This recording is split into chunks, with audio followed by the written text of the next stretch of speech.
Did you know what is the hardest work that God asks from you is? Você sabia qual que é o trabalho, o pedido mais difícil que o Senhor talvez possa nos pedir? Que a palavra nos ensina que Jesus trouxe a seus discípulos? Pastora Beatriz Canguçu passando aqui para deixar aqueles minutos de devocional para abençoar o seu dia, sua vida. E eu oro, mulher, para quando você ouvir essa mensagem, o Espírito Santo de Deus ministre algo específico sobre o seu coração, sua identidade, sua vida. Amém? Gente, vamos ler alguns versículos e eu amo essa pergunta em Jesus. Nós vamos ler 2 versículos no capítulo de João, versículo 27 e 28. Não trabalhem, na verdade vamos ler do 27 ao 29. Não trabalhem pela comida que se estraga, mas pela comida que permanece, para a vida eterna, a qual o Filho do Homem lhe dará. Deus, o Pai, nele colocou o selo de aprovação. Então, lhe perguntaram os discípulos, o que precisamos fazer para realizar as obras que Deus quer? Jesus respondeu, a obra de Deus é esta, crer naquele que ele enviou. Uau! Gente, trazendo um pouquinho de contexto aqui dessas passagens, desses versos. Aqui Jesus, esse é uma dos evangelhos, dos 4 evangelhos que vão trazer os relatos, retratar a vida, a história, os milagres, a jornada de Jesus nessa terra com os seus discípulos. E aqui no livro de João, algo que acontece, no início desse capítulo, já mostrando o iniciar do ministério de Jesus, da onde que ele veio, o que ele fazia, o lugar do batismo, tudo aquilo que ele estava desenvolvendo não apenas para os discípulos, mas quem estava ao redor dele. Quão maravilhado eles ficavam por estava ali tentando entender quem é esse. Nossa, esse é o Messias, ao qual tão esperamos, aquele que é o Salvador da nossa história, do nosso povo, e isso especificamente para o povo judeu naquela época. E aqui Jesus, os capítulos anteriores, Jesus está fazendo milagres, Jesus já passou para o deserto, foi batizado, estabeleceu milagres, realizou a primeira multiplicação dos pães, ou seja, depois de um dia todo, ele pregando no meio do deserto, ensinando a palavra de Deus, trazendo a realidade dos céus sobre o coração dos homens, sobre os nossos corações duros, sem esperança, tão focados em si, Jesus ensinando. A fé vem pelo ouvir a palavra de Deus, Jesus ensinando, e ali naquele lugar, Jesus faz um milagre que vai de encontro às necessidades deles. Todos eles estavam ali ouvindo Jesus, recebendo a palavra, mas eles tinham fome. E muitos ali não tinham condições, talvez sequer, para voltar para casa ou para comer. Jesus estabelece um milagre poderoso com 5 pães e 2 peixes. A matemática de Deus é diferente da nossa. E com tudo isso aqui, os discípulos depois, e as pessoas, a multidão, depois que comeram, elas começaram a ir atrás de Jesus, falando, poxa, quem é esse? Que ressuscita, que cura, que liberta, que faz milagres, que tem tanta autoridade para falar e que nos dá alimento, que tem fonte de recursos. Ele não precisou de dinheiro para nos alimentar, tem um poder, tem uma autoridade, tem um domínio que esse homem carrega, que ele carrega. E neste lugar aqui, os discípulos maravilhados, e aí a multidão começou a correr atrás de Jesus, e Jesus, como sempre, ele sempre vai primeiro, sempre tratar o nosso coração, tratar os itens do nosso coração, nos chamar para ver a nossa realidade atual, para assim, reconhecendo a nossa realidade atual ou presente, o mais profundo do nosso coração, ele nos mostrar a dele, ele revelar a dele, ele revelar o lugar que ele deseja que eu e você estejamos. E aqui nesses versículos, mulher, Jesus começa a trazer confronto também. Qual que é o lugar de confronto? Correção. Olha, vocês estão me buscando porque vocês alimentaram a barriga de vocês, eu supri algo que vocês queriam. Mas será que vocês estão me buscando ou querendo a minha atenção ou vir atrás de mim para reconhecer que eu sou o caminho, a verdade e a vida? Será que vocês querem mais do que as bênçãos que eu posso lhe dar? Caminhar com o Senhor da bênção? Então Jesus começa a falar isso e começa a trazer várias indagações para os discípulos, para aqueles que estavam ao seu redor.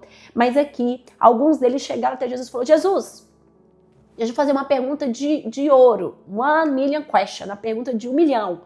O que eu preciso fazer para ser como você? O que eu preciso fazer para realizar tudo isso que tem feito em nome do seu Pai? Que Jesus veio também nos ensinar e nos apresentar a paternidade de Deus, nos mostrar o que é ser filho, nos ensinar este lugar e nos apresentar esse lugar de adoção, de filiação, naquilo que ele conquistou e estabeleceu na cruz, vencendo todas as coisas, vencendo a dívida do pecado no meu e no seu lugar. E aí nessa condição, os discípulos falam, você está apresentando tanto Deus como Pai, é algo tão real e você tem todo esse poder, autoridade, domínio, o que a gente precisa fazer para assim ser como você? Sabe o que Jesus fala, gente? E o que a gente acabou de ler? Algo que constantemente vai quebrantar, vai confrontar a minha realidade, mulher, e a sua realidade. O Senhor fala, a obra de Deus é esta, crer naquele que Ele enviou. Uau! Aqui, basicamente, Jesus está falando que a obra mais difícil, aquilo que mais vai requerer da gente, um lugar de esforço e também de um posicionamento e que vai ser desafiador, muitas das vezes, sabe o que é? É crer. É crer que Ele é crer na palavra dele, é crer que Ele pode todas as coisas, é crer que Ele é o Senhor, é crer que aqui não simplesmente contém a palavra de Deus, é o próprio Deus e nos revela quem Deus é.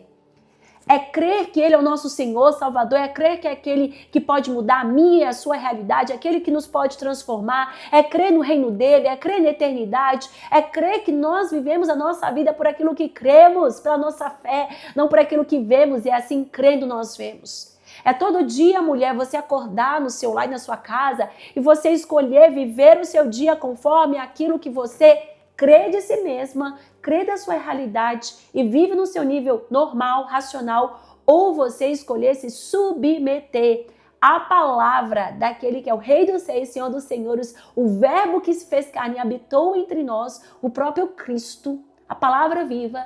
Nesse lugar você escolhe crer.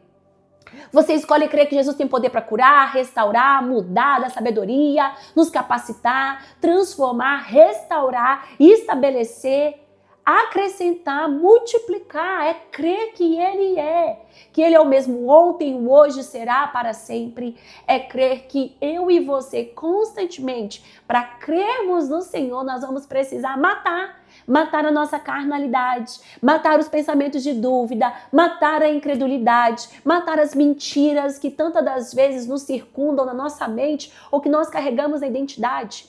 Mas para crer, você precisa ouvir. E como que você ouve? Indo até a palavra, recebendo da palavra. Por isso que nesse lugar a gente começa com a palavra, termina com a palavra, a gente declara a palavra. Eu não estou aqui, mulher, e a minha opinião, muitas das vezes, 99% não vai acrescentar nada na sua vida, não vai mudar nada na sua vida. Agora a palavra dos reis, Senhor dos senhores, do autor da vida, muda todas as coisas em nós.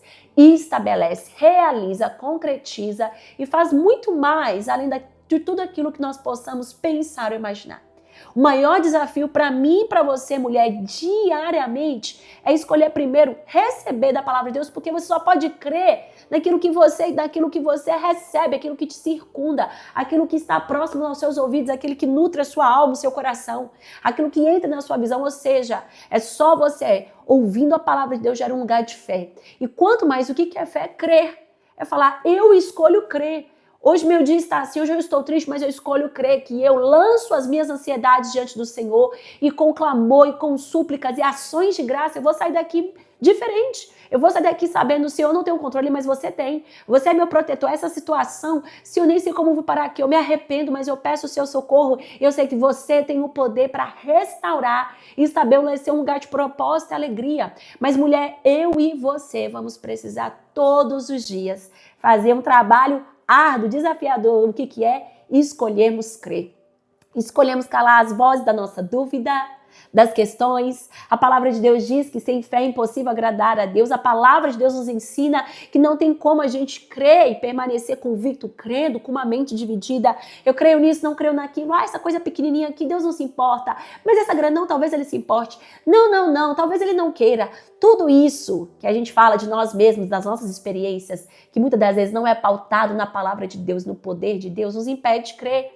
E outra coisa também que nos impede muitas das vezes de crer e avançar nesse lugar, de crer e permanecer, um posicionamento em submeter e obedecer. Se sua palavra me garante que a alegria do Senhor é a minha força, então eu estou fraca hoje, eu escolho me alegrar. Não é simplesmente um sentir, é um posicionamento de decisão. Se a sua palavra diz que eu posso todas as coisas, eu escolho me posicionar no lugar de coragem, de força, de vitória. Se a sua palavra diz que eu tenho a sua mente, Senhor, porque o teu Espírito habita em mim, eu escolho receber do Senhor a sabedoria do alto, não só a minha natural, falível, vulnerável. Escolha nesse dia, mulher, fazer um dos trabalhos mais difíceis, mas mais poderosos, mais incríveis que o próprio Senhor falou. É crer que o Senhor é o mesmo ontem, hoje, para sempre, que Ele estabelece todas as coisas, que temos autoridade no nome de Jesus, que Ele é o poder da ressurreição e da vida, que Ele habita em mim e você e muito mais Ele quer falar e fazer nas nossas vidas todos os dias. Mulher, o Senhor tem sonhos e planos para ti, mas você precisa escolher crer, do maior ao menor. E quem crê, e aí a gente vai para os próximos passos, quem crê obedece, quem crê se submete, quem crê honra, e esse lugar é um lugar também de amar. A palavra diz que como nós amamos ao Senhor, obedecendo aos seus mandamentos. Porque eu conheço os mandamentos, eu escolho crer que eles são bênçãos, que são vidas, geram em mim um propósito maior, melhor, eterno e frutífero. E assim como o Senhor prometeu, teríamos vida e uma vida mais que abundância, porque eu escolho crer, porque eu escolho me submeter, porque eu escolho obedecer e eu escolho viver tudo aquilo que o Senhor tem para mim. Então hoje, mulher, indiferente do que está passando, o que você estiver passando no seu dia, do maior ao menor, às vezes não é nada ruim, mas é algo que o Senhor quer te levar além, quer te trazer um novo, um renovo, sair de um lugar de estagnação, sempre tem progressão no Senhor. Venha para esse lugar, receba da palavra, seja instigada, fomentada, sabe, encorajada com poder. Pare de pensar na sua vida só na sua gestão. Comece a pensar na sua vida, na rendição do coração ao Senhor e receba dele a visão para você, para os seus dias, para a sua família. E viva um destino não só natural, mas eterno, porque você escolhe crer. Deus abençoe, excelente dia e nos vemos na próxima.